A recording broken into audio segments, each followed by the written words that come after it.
ইতিমধ্যে আপনারা জানেন A9 বাংলায় আজকের যে ছবি দেখাচ্ছে একেবারে ভাঙর সম্পুকুরে, আর সেই জায়গায় দাঁড়িয়ে পীরজাদা নওশাদ সিদ্দিকী কি বলেছে আপনাদেরকে শোনাবো। শুনতে থাকুন বিস্তারিত খবর A9 বাংলায়। চোখে চোখ রেখে প্রশ্ন করবে A9 বাংলা। জায়গায় দাঁড়িয়ে ভাঙরের বিধায়ক নওশাদ সিদ্দিকী কি বলেছে একেবারে হাজার হাজার কর্মীর সম্মুখে, আর আমাদের চোখে চোখ রেখে নওশাদ সিদ্দিকী কি বলেছে আপনাদেরকে শোনাবো। শুনতে থাকুন বিস্তারিত খবর A9 বাংলার পর্দায়। আপনাদের স্টুডেন্ট ফ্রন্টের রাজ্য সম্মেলন হলো এবং আজকে শেষ মুহূর্তে আমরা দেখলাম যে ছাত্র জনতার সমাবেশ। এই সমাবেশ কতটা সফল বলে মনে করছেন? দেখুন, আমাদের লক্ষ্য উদ্দেশ্য হচ্ছে এটাই, শুধুমাত্র ছাত্ররাদেরকে নিয়ে কাজ নয়, শিক্ষা ছাত্রদের সাথে যেমন যুক্ত, অভিভাবকদেরকে এই বিষয়ে সচেতন করতে হবে। সেই জন্য আমরা রাজ্য সম্মেলন করেছি 1.5 দিন ধরে, আর ঘন্টা কয়েক আমরা করলাম ছাত্র জনতা সমাবেশ, অর্থাৎ অভিভাবকদের সাথে ছাত্রদেরকে নিয়ে শিক্ষার কোন কোন জায়গায় দুরবস্থা, শিক্ষার ক্ষেত্রে আমাদের রাজ্য কতটা পিছিয়ে, স্কুল কিভাবে বন্ধ হয়ে যাচ্ছে, বেকারত্বের সংখ্যা বেড়ে যাচ্ছে, চাকরি পাচ্ছে না, স্কুল ছুটের সংখ্যা বেড়ে যাচ্ছে, ভর্তির সংখ্যা কমে যাচ্ছে, এই সমস্ত বিষয়গুলো নিয়ে আজকে হলো।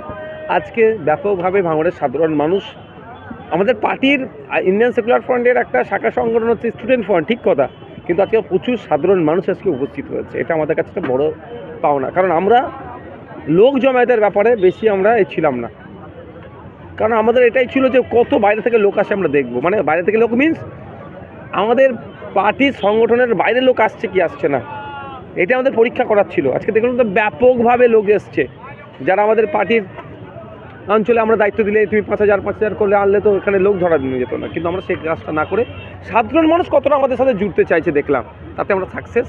যে সাধারণ মানুষ আজকে আমাদের ছাত্র জনতা সমাবেশে তারা গ্রহণ করেছে। তৃণমূল ছাত্র পরিষদ বলছে যে ছাত্র সমাবেশের নাম করে সব লুঙ্গি বাহিনী নিয়ে এসছে, সব বয়স্ক লোকদের। হ্যাঁ, তৃণমূলের নেতাদের বক্তব্য, যেটা আমাকেও আমাদের ছেলেটা কিছু স্ক্রিনশট পাঠিয়েছে, আমি ভাবতে পারছি না বিজেপি যে ভাষায় কথা বলে, তৃণমূলের টিএমসিপির ছেলেমেয়েরাও সেই ভাষায় কথা বলতে শুরু করে দিল।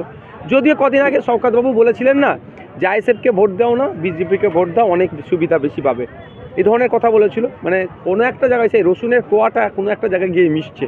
তো তৃণমূলের যে কথা বলছেন ওদের কথাকে আমরা পাত্তা দিই না, ওরা হতাশার মধ্যে আছে। সামান্য একটা কলেজে নির্বাচন করতে ওরা ভয় পাচ্ছে। আমাদের জাগলগাছি হাই মাদ্রাসা নির্বাচনে তারা অংশগ্রহণ করতে আমাদেরকে দিল না, মানে তারা কন্টেস্টের সামনাসামনি হতে ভয় পাচ্ছে। ফলে যখন এত মানুষজন দেখছে এরা লুঙ্গি বাহিনী বা মিথ্যাভাবে যেভাবে ঠিক বিজেপি অপপ্রচার চালায় এরা চালাচ্ছে। তবে একটা কথা বলবো, ওদের নামে যত বিশ্লেষণী আপনি বা এর যুক্ত করেন না কেন, সেটা কম হয়ে যাবে। ওদেরকে নিয়ে আমরা ধার্তব্যের মধ্যে রাখি না।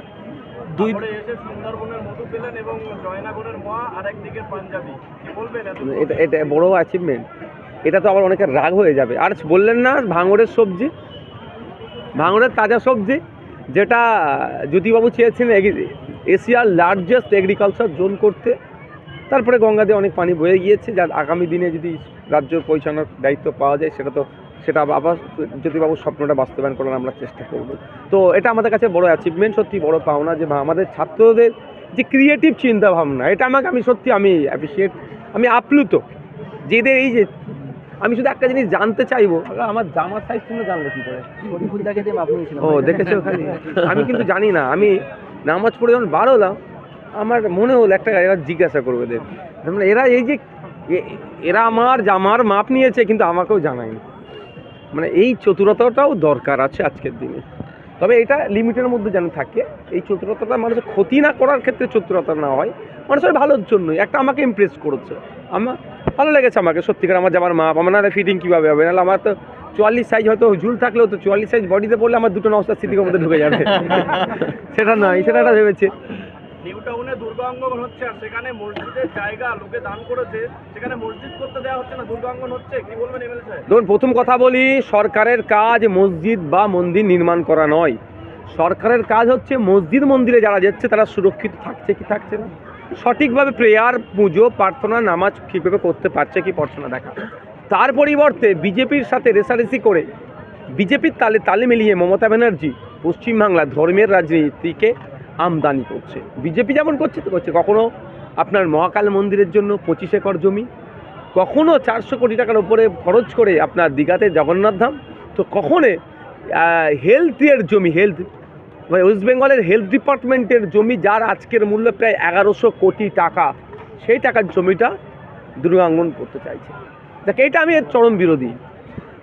এর আমি চরম বিরোধী। সরকারের এটা কাজ নয়। সরকারের কাজ হচ্ছে যারা দুর্গা উৎসব পালন করছে তারা সেই সময় একটা নতুন জামা কেনার মতো সামর্থ্য আছে কি না নাই, সেই হিন্দু মানুষগুলোর তার রুজিরুটি বাড়ছে কি বাড়ছে না এটা দেখার দরকার। দেখ সেই এখন আমরা কি দেখছি, ছাতনা গ্রামটার নাম ছাপনা দক্ষিণপাড়া জামে মসজিদ। তো আমি আপনাদের জানি রাখি মমতা ব্যানার্জি কোথায় পৌঁছাচ্ছে আস্তে আস্তে। এই চুরি করে সেই চুরি করে আমি খোঁজ পাচ্ছিলাম। রিসেন্ট দেখলাম মানুষের চোখ চুরি করে নিয়েছিল। চোখ চুরি ঢাকা দেওয়ার জন্য রাতারাতি একটা বড় চাকরিও দিয়ে দিল যাতে এই বিষয়টা না তোলপাড় হয়। তাহলে মসজিদের জমিকে ওরা ছাড়ছে না।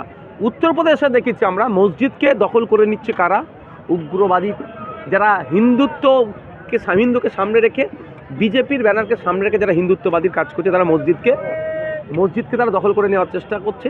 আর পশ্চিমবাংলায় মাননীয়ার আমলে সংখ্যালঘুরা যার আমলে নাকি সব থেকে বেশি সুরক্ষিত তার আমলে মসজিদের জায়গাকে চুরি করে নেওয়া হচ্ছে, দখল করে নেওয়া হচ্ছে। আমি আপনাদের এখানে কথা দিয়ে যাচ্ছি, আমি যোগাযোগ করেছি অলরেডি, 1 ইঞ্চি মসজিদের জায়গা চুরি হতে দেব না। আমি আজ থেকে 3-4 বছর আগে বলেছিলাম এই তৃণমূলের আমলে কেউ সুরক্ষিত নয়। মন্দিরের জায়গা এরা চুরি করে নেয়, মসজিদের জায়গা চুরি করে নেয়, হাতে নাতে তার প্রমাণ। রিফিউজি ল্যান্ড এরা চুরি করে নেয়, হাতে নাতে তার প্রমাণ। তাই আমি আপনাদের বলতে চাই, ভূমি সংস্কার দপ্তরের মন্ত্রী মমতা ব্যানার্জি তিনি যদি মনে করেন বিজেপির ভয় দেখিয়ে একটার পর একটা অন্যায় করে যাবেন, সংখ্যালঘু মুসলমানদেরকে আপনি পিষবেন, এটা আমরা মেনে নিতে পারবো না। মন্দির মসজিদ বলুন যাই বলুন। আর টু বি ফ্র্যাঙ্ক বলছি, কোড আনকোড বলছি, রাজারহাট নিউ টাউনে মুখ্যমন্ত্রী দরকার ছিল।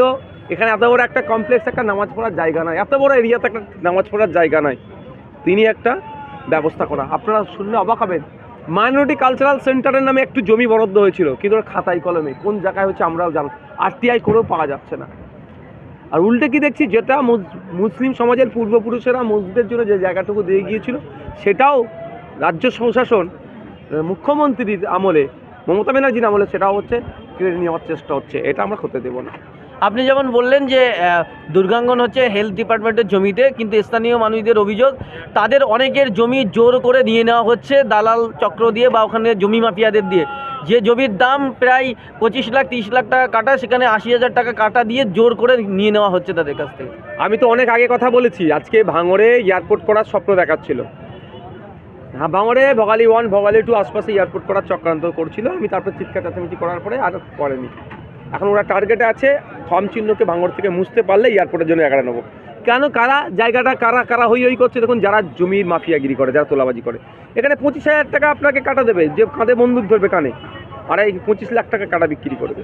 তো আমি বলবো যাদের সাথে এই অন্যায়গুলো হচ্ছে, আমি তাদেরকে বলবো আপনারা সই করবেন না, সইটা আপনারা করবেন না।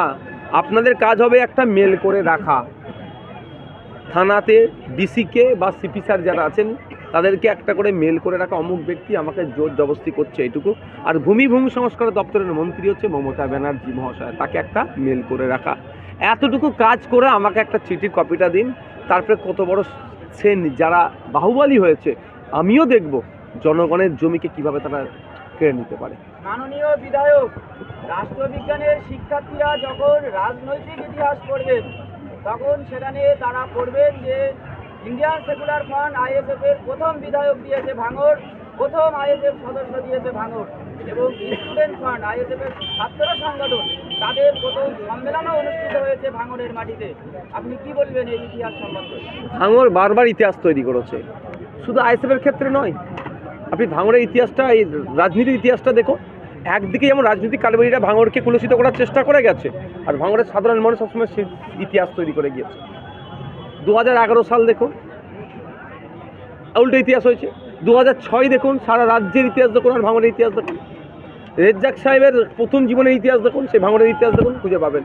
সবসময় ভাঙড় স্রোতের বিপক্ষে গেছে, ইতিহাসের পাতায় ভাঙড় জায়গা করে নিয়েছে। আজকে ছাত্র যুব যে সমাবেশ, তো ইতিহাসের পাতায় জায়গা হয়ে গিয়েছে। আগামী প্রজন্ম এই ভাঙড়কে দেখে ফলো করবে। তাই ভাঙড় যে স্বপ্নের বীজ বপন করেছে 2021 সালে, সারা রাজ্যের মানুষ সেই স্বপ্ন দেখতে শুরু করেছে। দিকে দিকে আজকে আইএসএফ কেন হচ্ছে? ভাঙড়ের মানুষের জন্য হচ্ছে। আজকে গত কয়েকদিন আগে আমি হরিয়ারপাড়ায় গেছিলাম, মুর্শিদাবাদের অজস্র মানুষ। আমি স্বপ্নেও কল্পনা করতে পারিনি এই ধরনের মানুষ আমাদের আইএসএফের ছায়াতলে আসবে। কেন? ভাঙড় কিন্তু এই আশার বীজটা বপন করেছে। তাই আগামী দিনে যতই ইতিহাস লেখা হোক না কেন আইএসএফকে নিয়ে, ভাঙড় কিন্তু ইতিহাসের মূল জায়গাটাকে দখল করে রাখবে। আইএসএফের যে ইতিহাস তৈরি হবে।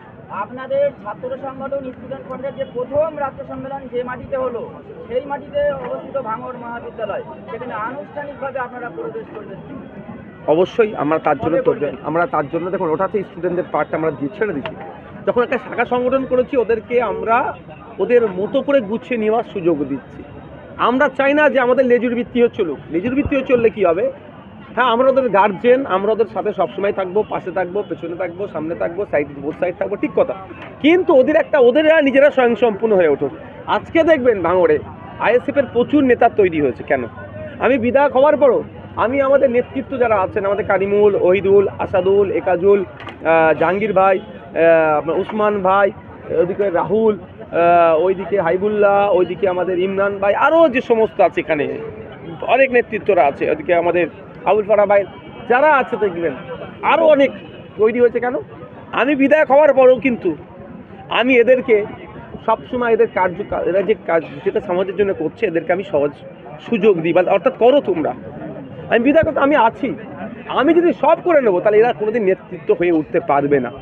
তো আমাদের স্টুডেন্ট ফ্রন্টকে যদি আমরাই সব করে দিই, তাহলে এরা আজকে যেমন এখানে আমরা দেখলাম যে এরা কি মানুষের কাছে কতটা ক্যাম্পেইন করে পৌঁছাতে পারে, এরা সাধারণ মানুষকে কতটা এখানে আকর্ষণ করে নিয়ে আসতে পারে।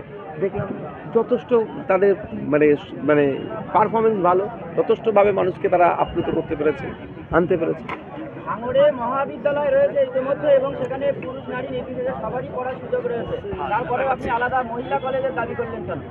দেখুন, রাজ্যে যদি মহিলা ইউনিভার্সিটি হতে পারে, রাজ্যে যদি কন্যাশ্রী ইউনিভার্সিটি হতে পারে, ভাঙড়ের মহিলাদের জন্য কেন আলাদা করে ডিগ্রি কলেজ হবে না? রাজ্যে প্রচুর মহিলা ডিগ্রি কলেজ আছে, প্রচুর আছে, তো ভাঙড়ের মহিলাদের কেন হবে না? এক নম্বর কথা। দ্বিতীয় কথা হচ্ছে, খোঁজ নিলে দেখা যাবে আপনার এলাকার মানুষদেরকে, আমাদের ভাঙড়ের আপনি সাংবাদিক একটা, যেভাবে ভাঙড় কলেজটাকে কুলসিত করে ফেলছে, টিএমসিপির তারা ইউনিটে থাকলেও অ্যাকচুয়ালি তারা পড়াশোনার সাথে যুক্ত নাকি সেই সার্টিফিকেট আমার কাছে নাই, আমি সেই বিষয়ে বিতর্কে যাব না। ফলে অনেক মহিলারাও ভাঙড় থেকে তারা কলেজে যেতে অনীহা প্রকাশ করছে, সেটাও আমরা একটা আমাদের জিনিসের মাথায় রাখতে হবে। যদি ওই অনীহা প্রকাশ করার জন্য আলাদা কলেজ করতাম, এর সাথে আমি টালি করতে চাইছি না। আমি চাই যখন রাজ্যে কন্যাশ্রী ইউনিভার্সিটি থাকতে পারে, তাহলে কেন এখানে মহিলাদের জন্য আলাদা কলেজ হবে না? আগামী 6 ডিসেম্বর মুর্শিদাবাদের বেলডাঙ্গায় আপনারই একজন কলিগ, তৃণমূল কংগ্রেসের সমর্থিত বিধায়ক হুমায়ুন কবির, তিনি বাবরি মসজিদ উদ্বোধন করবেন। সেখানে আপনার ভাইজান আব্বাস সিদ্দিকেরও ইনভাইট করার কথা রয়েছে। আপনাকে যদি বলেন সেখানে যাবেন, বা মসজিদ সম্পর্কে কি বলবেন? দেখুন, কেউ মসজিদ করবেন, কেউ মন্দির করবেন, কেউ গির্জা করবেন, কেউ গুরুদুয়ারা করবেন। আমি ধার্মিক মানুষ ভাই, আমি সেকুলার প্র্যাকটিস করি, কিন্তু আমি কিন্তু ধার্মিক মানুষ। দেখলাম প্রোগ্রাম ছিল, শেষ করেছি, মাগরিবের নামাজ পড়েছে, আবার শুরু করে দিয়েছি। আমি কিন্তু আমার বিশ্বজিৎ দা সেকুলার মাইন্ড নিয়ে চলে, কিন্তু ধার্মিক। উনি ওনার ধর্মীয় উৎসব উদযাপন করে, কেউ ওনাকে ভালো লাগে না। তো এইটা আমি একটা কথাই শুধু বলবো, এতদিন পরে মুর্শিদাবাদে হসপিটাল হওয়া দরকার, ইউনিভার্সিটি হওয়া দরকার, দাবিটা খুব জোরে উঠছে। এইটা মুর্শিদাবাদের মানুষকে কাজে লাগাতে হবে, যে সত্যি ইউনিভার্সিটি চাই, হসপিটাল চাই। এতদিন কিন্তু আমরা অনেক চিৎকার করেছি, ওইভাবে দাবিটা সারা রাজ্যের প্রান্তের মানুষ কিন্তু আওয়াজ তুলেনি। যে ওখানে একটা ধর্মস্থান তৈরি হওয়ার কথা হয়েছে বলেছি, আগামী দিনে কী হয় বলতে পারবো না ভাই। 6 ডিসেম্বরের পরে এই বিষয়ে বক্তব্য দেবো, কারণ ইতিপূর্বে হুমায়ুন সাহেব অনেক কথা বলেছেন। বার খাইয়ে যে হুমায়ুন সাহেবের কথাতে হাঁ মিলিয়েছে, সবাই ব্যাক শেয়ার করেছে। আমি এখন হাও মিলাবো না, নাও বলবো না। 6 ডিসেম্বরের পরে এই বাবরি মসজিদ বলুন বা মুর্শিদাবাদের ধর্মস্থান বলুন, এই নিয়ে মন্তব্য করবো। তবে আমি একটা কথা বলবো, এই যে এখন রেড়ে করে উঠেছে মানুষজন, মুর্শিদাবাদে হসপিটাল দরকার, কি বলে হসপিটাল দরকার, আগে ইউনিভার্সিটি দরকার, আগে কলকারখানা দরকার, এইটা মুর্শিদাবাদের মানুষকে কিন্তু ক্যাশ করতে হবে। তৃণমূলীরা অনেক চিৎকার চেঁচামেচি করছে, যদিও তৃণমূলের বিধায়ক হুমায়ুন কবির সাহেব, তাই তৃণমূলীদের বলবো 6 তারিখের আগে আপনারা একটা শিলান্যাস করে দিন ইউনিভার্সিটি, ফুল প্লেজের মুর্শিদাবাদ ইউনিভার্সিটি। কেএন কলেজের ঐতিহ্য আছে, সেটাকে না ধ্বংস করে আলাদা একটা করে দিন।